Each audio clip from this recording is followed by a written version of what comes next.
اور اس کے اندر کہیں نہ کہیں وہ سمجھتی ہیں کہ انہیں اسپیس ملا اپنے اپنے طور پر، اور پیپلز پارٹی کی قربانی جو ہے وہ نہیں دینی تھی ان کو. یہ سب کو پتا تھا، جو بھی پولیٹکس کو جانتا ہے، کہ وہ سندھ کا اقتدار کیوں قربان کریں گے. لیکن جو سب سے زیادہ فائدہ مجھے پی ڈی ایم کی پلیٹ فارم سے لگتا ہے وہ مریم صاحبہ کو ہوا ہے. مریم صاحبہ ایک نیشنل لیڈر کے طور پہ ابھری ہیں. مریم صاحبہ ایک اختلاف ہو، کسی کو اتفاق ہو، لیکن ایک اپنے چاہنے والوں وہ فائدہ سسٹین کیا ہے اویس. اب خاموشی نے اس سب کو جو انہوں نے بلڈ کیا تھا اس کو، یہ جو خاموشی اب انہوں نے اختیار کی ہے، اس نے نقصان نہیں پہنچایا؟ یہ تو ظاہری بات ہے، لیکن ایک میں پی ڈی ایم کی بات کر رہا تھا. دیکھیے پی ڈی ایم کا ایک مستقل رہنا وہ تو ایک ان نیچرل تھا، کیونکہ ساری جماعتوں کا جیسے ہی انتخابات کوئی ہوں گے، ضمنی انتخابات ہوئے، سارے الگ الگ ہو گئے، چاہے وہ کراچی کا انتخاب ہو، چاہے کوئی اور بھی انتخاب آپ دیکھ لیجئے. اب جنرل الیکشن کی تیاریاں ہیں، لوکل باڈیز کی ہوں گی، اس کے اندر بھی الگ الگ ہوں گے. تو ان کے اختلافات جو ہیں وہ تو نیچرل تھے، لیکن جس طرح ٹوٹ پھوٹ ہوئی ہے اس سے یہ شائبہ ہوتا ہے کہ یہ جماعتیں جو ہیں اپنے نظریات پہ نہیں جمی، چاہے زبیر صاحب کی مبینہ ملاقاتیں ہوں، چاہے شہباز شریف صاحب کا رہا ہونا ہو، چاہے شہباز شریف صاحب کا ایئرپورٹ سے پہ روکنا ہو، عمران خان صاحب کی حکومت یا ایف آئی اے کا. وہ سب کی کڑیاں ایک ہی طرح ملتی ہیں کہ لوگ تینوں جماعتیں بدقسمتی سے یہ سمجھ رہی ہیں کہ اسٹیبلشمنٹ کے کون قریب ہوگا اور کون دور ہوگا اور کون اپنے اپنے طور پہ ڈیل کرنا چاہ رہا ہے. لیکن اس وقت چونکہ حکومت کے تبدیل ہونے کا کوئی بھی اشارہ نہیں ہے، اور اس کی سب سے بڑی وجہ یہ ہے کہ مغربی جو سرحد ہے افغانستان کا جو ایک بحران کھڑا ہو رہا ہے، اس میں نہیں سمجھتا کہ ہماری اسٹیبلشمنٹ کو انٹرسٹ ہوگا، ہمارے سیاسی اس کے اندر کوئی یہ متعامل ہو سکتی ہے. میں یہ سمجھ رہا ہوں کہ چاہے وہ آپ کے سوال پہ کہ چاہے وہ شہباز شریف صاحب کا رہا ہونا ہو، چاہے مریم صاحبہ کی خاموشی ہو، چاہے نواز شریف صاحب کے تیر انداز بیانات کو کم ہونا ہو، چاہے آصف زرداری صاحب کی چودھری برادران سے ملاقات ہو، یا جہانگیر ترین کے گروپ پہ نظریں گاڑنا ہو، چاہے وہ جنوبی پنجاب میں احمد مخدوم صاحب پہ کے اوپر انویسٹمنٹ کرنا ہو، وہ سب ہمیں یہ بات لگتی ہے کہ کہیں نہ کہیں سمجھوتوں کی سیاست ہے، اور کوئی نہ کہیں یہ سب بندیاں 2023 کے انتخابات کی طرف ہیں، اور اسی کے لیے راہیں اپنی ہموار کر رہے ہیں یہ سارے سیاسی کھلاڑی. بالکل ٹھیک ہو گیا. ایک بریک کی طرف جائیں گے، پھر میں واپس آ کے آپ لوگوں سے بھی پوچھنا چاہوں گی کہ یہ بیانیہ ایگزسٹ بھی کرتا ہے، کیونکہ شاہد خاقان صاحب کا آج کل ایک بیان ہے جس میں انہوں نے کہا جوش خطابت میں بہت سی باتیں کہہ دی جاتی ہیں، اور ہم اس کا کمپیریزن کر رہے ہیں پرائم منسٹر عمران خان صاحب کے یو ٹرن والے بیانات کے حوالے سے کہ اچھے یو ٹرن بھی ہوتے ہیں، برے بھی. بات کریں گے ایک بریک کے بعد.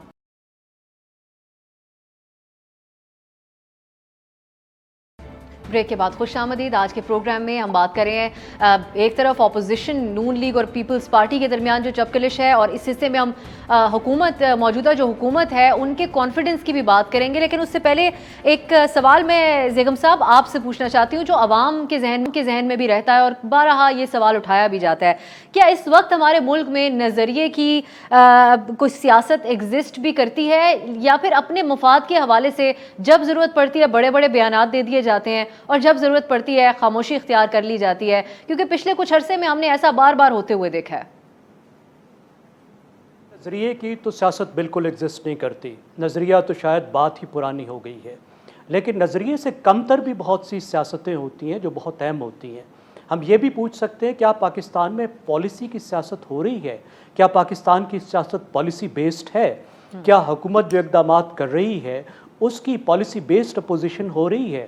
کیا اپوزیشن پالیسی الٹرنیٹیوز لا رہی ہے؟ اس سے بھی ایک سٹیپ آپ نیچے آ جائیے تو کیا یہ پارٹیاں ان حلقوں کو، ان طبقوں کو، ان ڈیموگرافکس کو ریپرزینٹ کر رہی ہیں جو ان کے پیچھے کھڑے ہوتے ہیں، جو ان کو ووٹ دیتے ہیں؟ کیا یہ ان کے انٹرسٹ کو وائس کر رہے ہیں، ان کے انٹرسٹ کو ریپرزینٹ کر رہے ہیں؟ اس سے بھی ایک قدم نیچے آ جائیے. پیپلز پارٹی کا تو میں یہ بھی پوچھوں گا کہ کیا پیپلز پارٹی کے لیڈر اپنے پارٹی کے مفادات کو بھی پروٹیکٹ کر رہے ہیں یا صرف ذاتی اور خاندانی مفادات کو پروٹیکٹ کر رہے ہیں؟ یہاں تو سیاست ہمارے ہاں اور تمام پارٹیوں کی بات ہے، جس لیول پر آپ پہنچی ہے وہ تو بالکل ایک ذاتی اور سیاسی مفادات کا لیول ہے. عوام کو تو اس میں بہت ہی کم توجہ دی جا رہی ہے، عوام کے مسائل ختم کرنے پر تو بہت ہی کم توجہ دی جا رہی ہے۔ اور آپ دیکھیے ان 3 سال میں تو ہم بنگلہ دیش کے بھی پیچھے چلے گئے ہیں، اس کا پر کیپٹا انکم بھی ہم سے آگے بڑھ گئی ہے۔ ہم دنیا میں کہاں ہیں؟ یعنی ساؤتھ ایشیا جو ہے، 2 دنیا کے ریجن ابسا ایسے ہیں جو دنیا میں سب سے پیچھے رہے ہیں، سب سہارن افریقہ اور ساؤتھ ایشیا، دونوں ریجنز اس وقت بریک نیک سپیڈ سے ترقی کر رہے ہیں۔ افریقہ کی ترقی بھی کمال ہے، اور ساؤتھ ایشیا میں بھی سوائے پاکستان کو چھوڑ کر اور افغانستان جو تازہ ساؤتھ ایشین بنا ہے اس کو چھوڑ کر، یعنی ہم دنیا میں اسفل السافلین بن گئے ہیں، جو ڈریگز آف دا ارتھ ہے، پیچھے رہ جانے والوں سے بھی پیچھے رہ رہے ہیں۔ کیا ہماری اشرافیہ کو، سیاسی اشرافیہ کو بھی اور ہماری تنخواہ دار اشرافیہ کو بھی اس بات کا احساس ہے کہ پاکستان کہاں پہنچ گیا اور کہاں جا رہا ہے؟ آج ہم یہاں ہیں تو آج سے 10 اور 20 سال بعد ہم کہاں کھڑے ہوں گے؟ ہماری ترقی کی رفتار کیا ہے؟ ہماری آبادی کی رفتار کیا ہے؟ ہمارے قدرتی وسائل، ہمارے پانی ہماری ضرورت کے لیے کس طرح کم ہو رہا ہے؟ ہماری زراعت کس طرح اب ناکام ہو رہی ہے ہمیں فیڈ کرنے میں؟ یعنی ہم اتنی بڑی ایمرجنسی سے دوچار ہے، جو ہیلتھ کی بھی ایمرجنسی ہے، جو پاپولیشن کی بھی ایمرجنسی ہے، جو غذا کی بھی ایمرجنسی ہے، جو انوائرمنٹ کی بھی ایمرجنسی ہے، اور کسی چیز پر کوئی توجہ نہیں ہے، کسی چیز پر بحث نہیں ہے۔ کیا ہے؟ یہ پوری قوم عدالتوں میں ہے اور وکالتوں کے ذمہ ہے۔ بڑی اہم بات آپ نے زیگم صاحب کی ہے، اور بلکہ اس سے ہمیں سیکھنے کا بھی موقع ملا ہے کہ اب نظریات سے آگے بڑھ کر پالیسی کی سیاست کی ضرورت ہے، جس مشکلات میں گھرا ہوا ہے اس وقت ملک بھی اور یہ خطہ بھی۔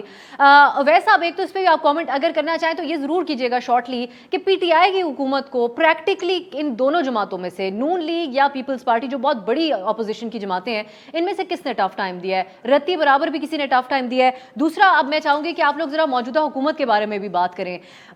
سیاست، موجودہ جو حکومت ہے وہ ہر بات کا کریڈٹ لے رہی ہے اور اس انداز میں، پاپولر انداز میں بیان کر رہے ہیں کہ جیسے سب کچھ اب ٹھیک ہونے کی طرف جا رہا ہے۔